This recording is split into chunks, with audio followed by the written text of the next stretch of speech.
Na aula de hoje eu vou falar sobre a participação do Brasil na Segunda Guerra Mundial. Esse conteúdo é para você que gosta da história do Brasil, que gosta da história de Getúlio Vargas, que gosta da história da Segunda Guerra Mundial e também da Força Expedicionária Brasileira. Você está se preparando para provas e vestibulares ou apenas quer conhecer mais sobre a nossa história? Se você procura conteúdos assim no YouTube, você chegou ao lugar certo. Seja bem-vindo! Eu sou o professor Bruno Tulux e o meu objetivo é te ensinar história.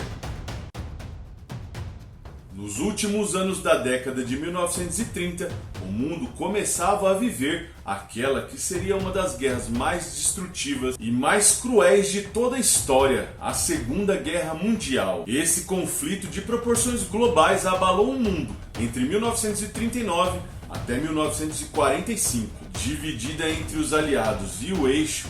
Países como Estados Unidos, Reino Unido, França, União Soviética se posicionavam contra a Alemanha, a Itália e o Japão. E o Brasil, por conta de sua posição geográfica privilegiada e por sua política expansionista na América do Sul, que ainda era direcionada pelo presidente Getúlio Vargas, também ingressou nessa guerra, mas somente a partir do ano de 1942.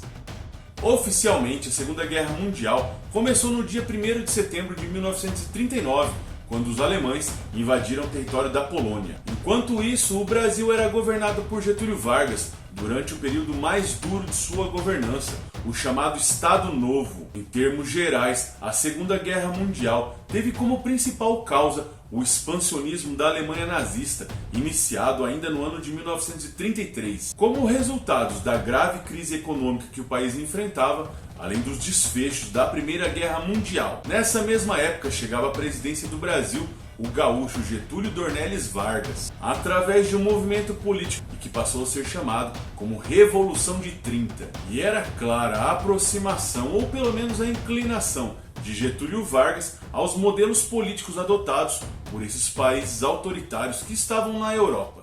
A década de 1930, portanto, foi bastante movimentada para o Brasil. Internacionalmente, a Alemanha de Hitler procurou estreitar suas relações comerciais com o Brasil, talvez buscando o apoio de um país sul-americano em um eventual conflito de ordens globais. E isso fez surgir no Brasil algumas lideranças políticas e militares que apoiavam o governo alemão. E ao mesmo tempo, a política do desenvolvimento econômico adotada por Getúlio Vargas fez com que os Estados Unidos se aproximassem cada vez mais do Brasil, tanto economicamente quanto diplomaticamente. E Vargas agia de maneira única, ora se aproximando dos regimes autoritários, ora cada vez mais próximo da política proposta pelos Estados Unidos. Mas a proximidade geográfica pesou para o presidente brasileiro.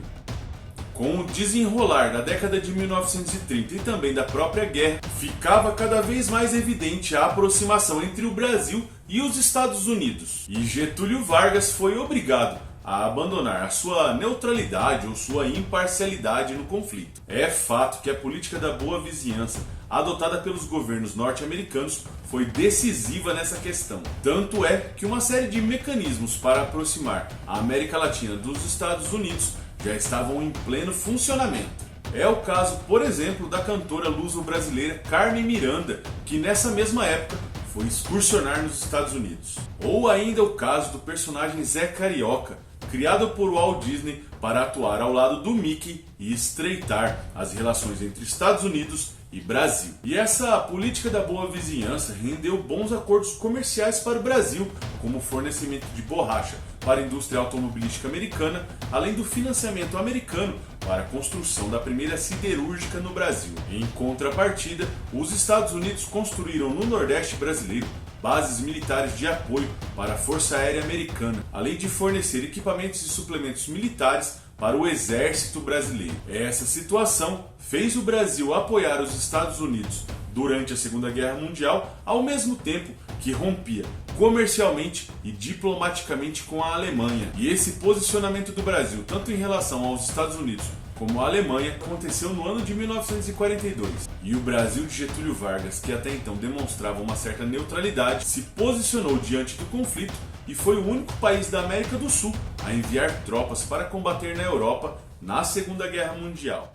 No ano de 1942, porém, o exército brasileiro contava com um contingente muito reduzido de soldados e oficiais. Somente em 1943 o Brasil passou a contar com a FEB, a Força Expedicionária Brasileira. Mas calma que eu não vou falar sobre a criação da FEB nesse vídeo. Esse assunto eu vou deixar para uma próxima aula. Nesse contexto, a FEB atuou no campo de batalha ao lado dos Estados Unidos, combatendo no norte da Itália. E naquele momento o contingente brasileiro era formado por mais de 25 mil soldados.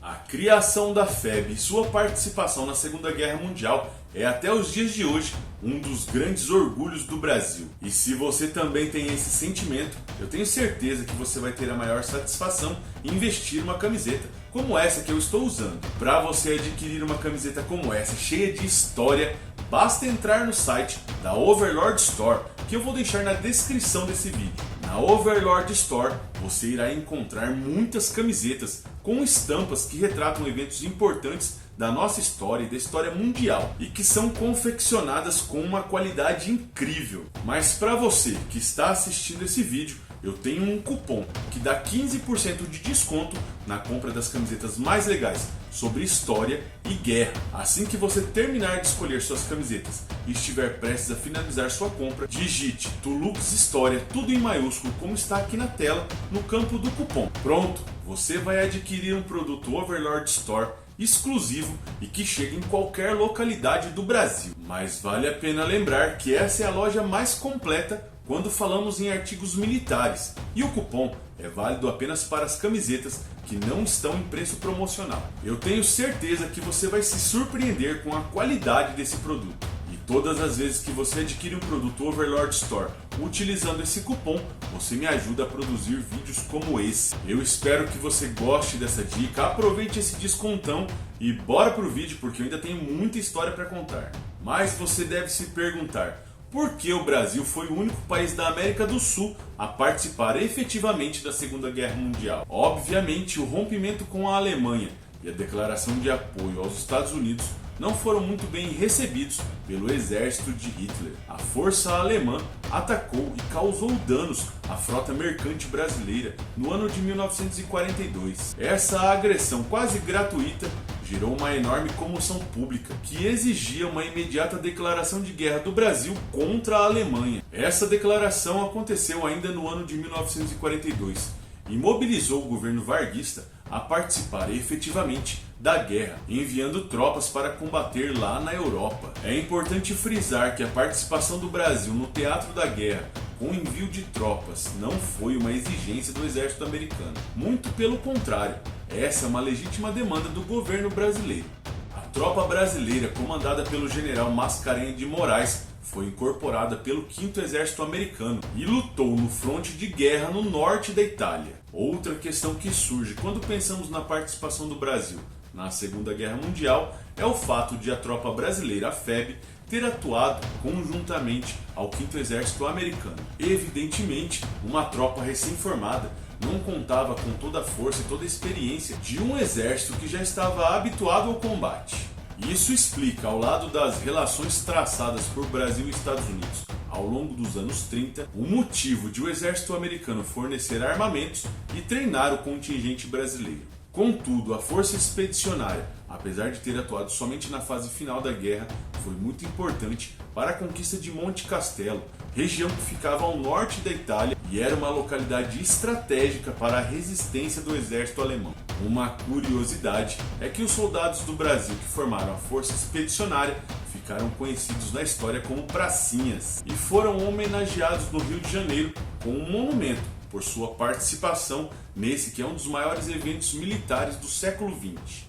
Concluída a guerra, ao lado dos aliados, algumas mudanças podem ser percebidas. No contexto mundial, era evidente que a Europa, após anos de caos causados pela guerra, precisava ser reconstruída. Essa conjuntura fez com que o lado vitorioso da guerra se autoafirmasse. E de um lado os Estados Unidos e de outro a União Soviética buscavam aumentar sua área de influência sobre toda a Europa devastada, materializando assim a chamada Guerra Fria. Porém, aqui no Brasil, a participação na Segunda Guerra Mundial colocou em xeque as ações do presidente Getúlio Vargas e a ditadura do Estado Novo. Influenciados pelos Estados Unidos, A elite política e a sociedade brasileira não concordavam mais com um governo autoritário, o que era praticado por Getúlio Vargas, e que se assemelhava aos governos que haviam causado a guerra recém-concluída na Europa. A oposição ao modelo ditatorial de Vargas ficou cada vez mais evidente e a participação na guerra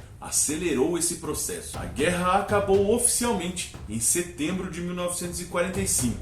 Já Getúlio Vargas foi deposto do cargo de presidente do Brasil em outubro do mesmo ano. Para você que chegou até aqui, vou deixar como recomendação um vídeo que eu já gravei sobre os 18 do Forte de Copacabana. E se você ainda não é inscrito no canal, se inscreva, deixe o seu feedback, pode ser um comentário, um joinha, uma sugestão de vídeo e, se for possível, recomende esse vídeo para outras pessoas que gostam desse assunto. Eu agradeço a sua companhia e aguardo você em um próximo vídeo de história. Valeu, tchau, tchau!